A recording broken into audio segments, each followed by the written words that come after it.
ఈరోజు మన రెసిపీ వచ్చేసి ఈ గుడ్డ శనగలు అంటారు కదా, తెల్ల శనగలు అనేసి అంటారు కదా, వీటితో దోశ అనమాట.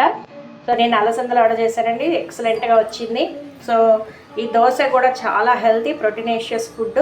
కాకపోతే దీనికి నేను ఏం చేశానంటే రాత్రి కొంచెం మినప్పప్పు, ఇవి గుడ్డ శనగలు ఒక చిన్న గ్లాస్ తీసుకుంటే దానికి అరకప్పు మినపప్పు తీసుకున్నాను.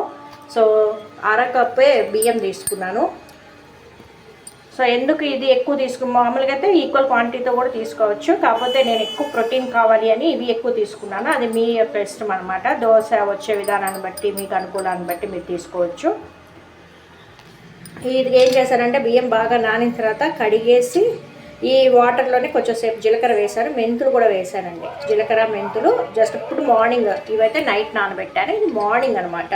ఇప్పుడు మనం మిక్సీ వేసే ముందు ఒక 10 నిమిషాల ముందు జీలకర్ర వాటర్ వేస్తాను. ఈ జీలకర్ర వాటరే నేను మిక్సీలో ఫ్లోర్ కలుపుకోవడానికి వాడుకుంటాను అనమాట. అంటే ఆ ఫ్లేవర్ అంతా బాగా వాటర్కి వస్తుందని ఇలా చేశాను. సో దీన్ని మిక్సీలో వేసేసేటప్పుడు ఖచ్చితంగా పచ్చిమిర్చి, అల్లము వేసి మీరు మిక్సీ పట్టుకోవాలి. దోశ బ్యాటర్ ఎలా అయితే కలుపుకుంటామో ఆ కన్సిస్టెన్సీలో కలుపుకొని దోశలు పోసుకోవచ్చు అండి, చాలా చక్కగా వస్తాయి. సో ఇది చాలా ప్రోటీనేషియస్ ఫుడ్. కాకపోతే కొంచెం గ్యాస్ట్రిక్ ట్రబుల్ ఉన్నవాళ్ళు కొంచెం మార్నింగే తీసుకుంటే పడుతుందా లేదా చూసుకొని బ్రేక్ఫాస్ట్గా తింటే బెటర్ అండి. పిల్లలకైతే మాత్రం చాలా మంచిది.